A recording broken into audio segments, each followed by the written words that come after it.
দেশে যে ফার্স্ট আমার প্ল্যান হবে, আমার দালাল আমার ফুফাতো ভাইকে হুম। উত্তম মধ্যম দেওয়া। প্লেন টিকিট টিকিট সবকিছু সহকারে 4,80,000 টাকা নিয়েছিল। 4,80,000। 2 বছর থাকবো, কিছু টাকা কামাইবো, নিজের ভবিষ্যৎ হবে, চলে যাবো বাস। আসসালামু আলাইকুম এভরিওয়ান, গল্পের পাসপোর্টের নতুন একটি পর্বে আপনাদের সবাইকে স্বাগতম। আমার সাথে আছে এমন একজন প্রবাসী ভাই যিনি তার বাস্তব জীবনের অভিজ্ঞতা শেয়ার করবেন। চলুন শুরু করা যাক। আসসালামু আলাইকুম ভাই, আপনি কেমন আছেন? ওয়ালাইকুম আসসালাম ওয়া রাহমাতুল্লাহি ওয়া বারাকাতুহু। আলহামদুলিল্লাহ ভাইয়া, ভালো আছে। তো আপনার নাম কি?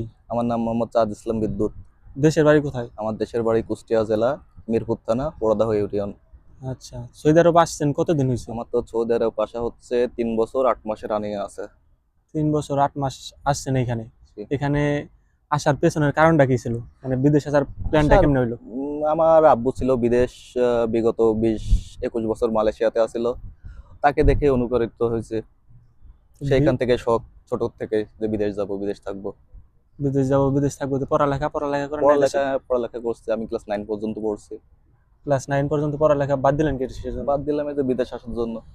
তো বাবা তো বিদেশ ছিল, তো পড়ালেখার সামর্থ্য তো ছিল। আলহামদুলিল্লাহ। তো বিদেশ আসার স্বপ্নটা বাবার থেকে হয়েছে? জি, বাবাকে দেখাই। বাবাকে দেখে হয়েছে, তখন এখন মনে হইতেছে কি পড়াশোনা না করে বিদেশ আসাটা উত্তম হয়েছে আর কি বেটার হয়েছে? ভাই, মানে তখন তো কি বলতাম আর, দেখা দেখি বাস, দেখা দেখে চাস। বাবাকে দেখে অনুপ্রাণিত হয়েছে।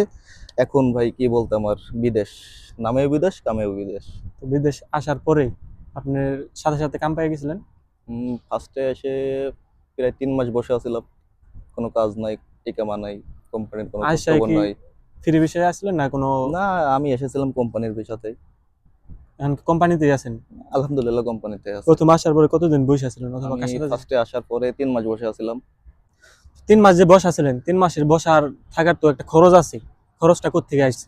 কোম্পানি বহন করছে নাকি নিজের খরচ? না ভাই, কোম্পানি জাস্ট প্রথম যেদিনকে আমি আসি, আসার সময় আমি বাসায় থেকে 20,000 টাকা নিয়ে আসি। সৌদি আরবে 600 রিয়াল হয়েছিল, ওইটাই আমার কাছে ছিল। ওইটা দিয়ে 1 মাস আলহামদুলিল্লাহ চলাফেরা করি। 1 মাস পরে টাকা ফুরানোর পরে কোম্পানিকে বলা হয়, কোম্পানি সোজা কথা বলে দেয়, কাজ নাই এখন, টাকাও নাই। টাকাও নাই। এভাবে চলে। তারপরে বাসায় ফোন দিই, বাসায় থেকে ফির 20,000 টাকা নিয়ে আসছি। 20,000 টাকা নিয়ে এসে ফির 600 রিয়াল হয়েছে। ওইটা দিয়েই প্রত্যেক মাসে মাসে 20,000 করে টাকা নিয়ে এসে এই 3 মাস আর চলছে। কি আপনি আইছেন বিদেশে টাকা কামানোর জন্য, হ্যাঁ, অথচ টাকা এটার কামানোর উল্টা জন্য। হইতেছে। উল্টা হইতেছে। দেশে থেকে টাকা নিয়ে এসে এই দেশে চলতে হইতেছে। চলতে হচ্ছে। এটা খুব দুঃখের বিষয় আর দুঃখের কি। বিষয় ভাইয়া, মানুষ আসে বিদেশে টাকা কামানোর হ্যাঁ। জন্যই, একটা স্বপ্ন নিয়ে আসে। হুম। কিন্তু সেই স্বপ্ন তো দূরে থাক, স্বপ্ন স্বপ্নই থেকে যাচ্ছে। হুম। সো 3 মাস তো এইভাবে পার হয়ে গেছে। এরপরে প্রথম কাজটা কোথায় ছিল? 3 মাস বসে থাকার পরে প্রথম আমাকে ফার্স্টে কাজে দেয় সৌদি আরবের একটা এয়ারপোর্টে। তো আচ্ছা। আলহামদুলিল্লাহ ওখানে 2 মাস কাজ করি। 2 মাস কাজ করার পরে ফির কন্ট্রাক্ট শেষ হয়ে যায় কোম্পানির সাথে, আমরা রিটার্ন চলে যাই ফির কোম্পানিতে। কোম্পানিতে ওখানে 2 মাস কাজ করার বেতন কত ছিল? প্রত্যেক মাসে আমাদের 1200 রিয়াল করে বেতন ধরছিল। 1200 রিয়াল করে 2 মাসে 2400 রিয়াল বেতন আসছিল। আচ্ছা। তো 3 মাসে আমার প্রায় বাংলা টাকা 60,000 টাকা খরচ হয়ে গেছিল। 2400 রিয়ালে কয় টাকা আসছিল? প্রায় 80,000 টাকা। বাস 20,000 টাকা হাতে ছিল আমার। আচ্ছা, ওইখানে 2 মাস কাজ করার 2 পরে মাস কাজ করি। কোম্পানিতে রিটার্ন আসছিলেন? জি। রিটার্ন আসার পরে আবার কতদিন পরে কাজ হয়েছিল? রিটার্ন আসার পরে 1 মাস 28 দিন পরে ফির কাজ দিছে কোম্পানি আমাকে। তারপর তো ওইখানে 2 মাসের কাজ। তো আহ, ওইখানে 2 মাসের পর আবার কোথায় কাজ হয়েছে নতুন করে? তারপরে অনেক চেষ্টা করার পরে কোম্পানিকে বলে বলে বলে বলে হুম। আহ, সৌদি আরবে সামসা নামে একটা কোম্পানি আছে, সেইখানে আচ্ছা। আমি কাজে যাই, ওষুধের ওয়্যার হাউস। তো এখানে সামসায় বেতন কত করে দিছিল? ওইখানেও ভাইয়া, আমরা সাপ্লাই কোম্পানিতে হুম। আছি। আমরা যেখানেই কাজে যাই না কেন, 1200 টাকা বেতন। ওভার টাইম অথবা অফ ডে এগুলো ছিল? কোনো কিচ্ছু নাই, জাস্ট 1200। ডিউটি কত ঘন্টা? ডিউটি 9 ঘন্টা। আচ্ছা, ঠিক আছে। তো ওইখান থেকে কাজ করার পরে ওইখানে 2 বছর কাজ করছেন নাকি? না, ওইখানে আমি কাজ করছিলাম 1 বছর 3 মাস। এখন ওইখানে কাজ করেন না কোথায়? না, এখন ওইখান থেকে চলে আসছি ফির। ওইখান থেকে চলে আসার পরে কোথায় এখন? আবার ফির কোম্পানিতে বসে আছিলাম কতদিন, প্রায় 15-20 দিন। তারপরে সৌদি আরবের একটা সুপার মার্কেট আছে, নাম ক্যারিফোর, আচ্ছা। সেইখানে কাজে আছে আলহামদুলিল্লাহ এখন। বেতন সেম? সেম বেতন। এটা তো মানে 3 বছর, এখন টোটালি 3 বছর। 3 বছর 3 বছর কোনো 7-8 বেতন মাস বাড়ার চলছে। কোনো নাম নাই? কোনো নাম নেই। এটা তো দুঃখের বিষয়। সো এখানে যারা বিদেশ আসতে চায়, যারা আসতে চায়, তাদের উদ্দেশ্যে কি বলবেন, যেন কিভাবে আসবে অথবা আসার পরে সুযোগ সুবিধা অথবা কাম কিভাবে পাইবে? ভাইয়া, এর কোনো বর্তমান আইডিয়া আছে সৌদি নাকি? আরবের অবস্থা এখন খুবই খারাপ। হুম। আমার মতামত, সৌদি আরবে বাংলাদেশি কোনো প্রবাসী না আসাই সব থেকে উত্তম হবে। না আসাই ভালো নাকি? তো অনেকে তো আছে বিপদে পড়ে রয়েছে, অনেকে বুঝতেছে যে না সৌদি গেলেই বিদেশ গেলেই মানি টাকা, এটা কি আসলে হয় নাকি? অথবা অনেকে আছে যে বিদেশ যাই 2 বছর টাকা কামামো উড়াদুরা, কিছু ক্যাশ করে আইসে দেশে এটা কোনো বিজনেস করুম অথবা যে কোনো একটা কিছু করুম, এটা কি হয়ে যায় নাকি? ভাইয়া আমিও তো এই স্বপ্ন নিয়ে আসছিলাম, 2 বছর থাকবো। 2 বছর থাকবো, কিছু টাকা কামাইবো, নিজের ভবিষ্যৎ হবে, চলে যাব বাস। কিন্তু আমার 3 বছর 7-8 মাস রানিং এ আছে, স্বপ্ন স্বপ্নই থেকে গেছে। হুম। আপনি যে বিদেশ আসছেন, আসার মাধ্যমটা কি ছিল, মানে কিভাবে আসছেন, প্রসেসটা কি ছিল? কোনো দালালের মাধ্যমে অথবা আপনার আব্বা তো বিদেশ ছিল, নাকি আপনার আব্বার মাধ্যমে আসলেন? আমি অনেকদিন ধরে স্বপ্ন আছে বিদেশ যাবার জন্য, ভালো হুম। কোনো লোক পাই না। আমার ফুফাতো ভাই এই কোম্পানিতে ছিল, তো তার মাধ্যমেই এই কোম্পানিতে আসা। সে প্রথমে বলছিল কোম্পানি অনেক ভালো, আমি আছি এখানে, কাজ করতেছি, সবকিছু আচ্ছা। ঠিকঠাক আছে। তো তার মাধ্যমে অনুপ্রাণিত হয়ে এখানে আসা কোম্পানিতে। আসার পরে কি আর বলতাম, ফুফাতো ভাই, মানে হুম। মুখে গালি এসেও দিতে পারি না হুম। চক্ষু লজ্জার কারণে। কেন? ফুফাতো ভাই, কথার কাজে, কথার সাথে কাজের কোনো মিল নাই নাকি? কথা কাজে 90% মিল নাই, মিল তো দূরে এটা থাক। কিভাবে সম্ভব? এইভাবে হয়ে গেছে, এই জন্য তো বললাম মুখে গালি এসে সেটাও গালি দিতে পারি না।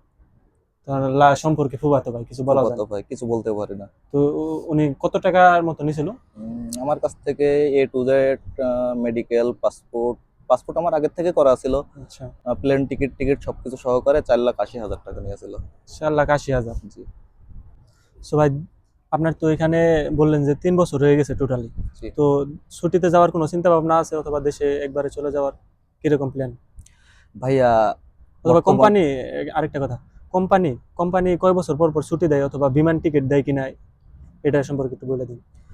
যে কোম্পানিতে আছি ভাইয়া, যে বেতন আছে বর্তমানে, হুম। কোম্পানি 2 বছর পরে পরে ছুটি দেয়। তবে আমার 3.5 বছর প্লাস হয়ে গেছে, এর ভিতরে প্রায় আমি 6 মাস 7 মাস বসা বসাইছে। হয়ে গেছে।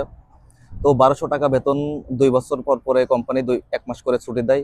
হুম। বাস জাস্ট 1200 টাকা প্লেন টিকিট দেয়, হুম। আর বাদ বাকিগুলো নিজের দেওয়া লাগবে। তো আচ্ছা। 1200 টাকা বেতন, যদি একবার ছুটিতে যাইতে হয় তো আমার নিম্ন তো খরচ হবে বাংলা টাকা 2-3 লাখ টাকা। হ্যাঁ। তো আমার বাংলা টাকা 2-3 লাখ টাকা করতে হলে 1 বছর প্রায় আমার সময় লেগে যায়, খাওয়া টাওয়া বাদ দিয়ে, A to Z পকেট খরচ বাদ দিয়ে হুম। সবকিছু বাসায় বাস ক্যাশ করতে পারে 1 বছরে 2 লাখ 3 লাখ অথবা 4 লাখ হবে। এই 1 মাসের ছুটিতে গেলে আমার মনে করেন এক বছরের এক ফায়দা বছরের শেষ। ইনকাম শেষ। জি। হ্যাঁ। এরপরে না, ওই যে বললেন যে আপনার বছরে বছরে 1 মাসের ছুটি আছে, ওটা 1200 বেতন দেয়। তো 2 বছর পরে যদি ছুটিতে যাইতে চান, কোম্পানি কত টাকা দিবে? 2 বছর পরে যদি আমি ছুটিতে যাই, আমাকে কোম্পানি জাস্ট দিবে 30 দিনের ছুটি দিবে, সাথে 1200 টাকা দিবে টিকিটের জন্য। টিকিটের জন্য 1200 টাকায় কি যে হয়ে যায়? 1200 টাকায় টিকিট বারোশো হয়ে যায়? টাকাটা তো হয় না ভাইয়া, এই কারণে তো দেশে যাওয়ার কোনো ইচ্ছা নাই। যে বেতন, যদি ছুটিতে যাই 1 বছর আমার পিছায় যাচ্ছে এদিকে। তো আচ্ছা। প্ল্যান প্রোগ্রাম আছে, 1 বছর হোক 2 বছর হোক, এখানে থেকে কষ্ট করে থেকে একবারে যাব ভাইয়া, আর কি 1-2 বছর পরে একবারে চলে যাবে? একবারে চলে যাব। আচ্ছা। তো দেশে যাওয়ার পরে প্ল্যানটা কি, মানে দেশে যেয়ে কি করবেন? দেশে যে ফার্স্ট আমার প্ল্যান হবে, আমার দালাল আমার ফুফাতো ভাইকে হুম। উত্তম মধ্যম দেওয়া। মানে ফুফা, দালাল ফুফাতো ভাই, হ্যাঁ? দালাল এবং ফুফাতো ভাই আমার। এটা দুঃখের বিষয়, আপনার ফুফাতো ভাই দালাল হয়ে গেছে। হ্যাঁ, ঠিক আছে না? তারা কথার সাথে কাজের মিল থাকলে তো ভাই ভাই ভাই থাকতো, ভাই থাকতো। দালালে আর রূপান্তরিত হইতো না। জি। সো দেশে যে দালাল উত্তম মাধ্যম দেওয়ার পরিকল্পনা, এরপরে কোনো কিছু আছে না বিজনেস টিজনেস করার? দালালকে উত্তম মধ্যম দেওয়ার পরে কপালে যেটা আছে সেটা হবে। আচ্ছা। সো গাইস, আপনারা তার মুখে শুনলেন, সে দেশে যাওয়ার পরে দালালকে উত্তম মাধ্যম দিবেন। সো আপনাদের কি কারো উত্তম মাধ্যম দেওয়ার চিন্তা ভাবনা আছে কিনা কমেন্টে জানাবেন অবশ্যই। তো আজকে এই পর্যন্তই, আমাদের সাথে থাকার জন্য ধন্যবাদ। আবারও দেখা হবে নতুন কোনো গল্পে, নতুন কোনো প্রবাসী ভাইয়ের সঙ্গে।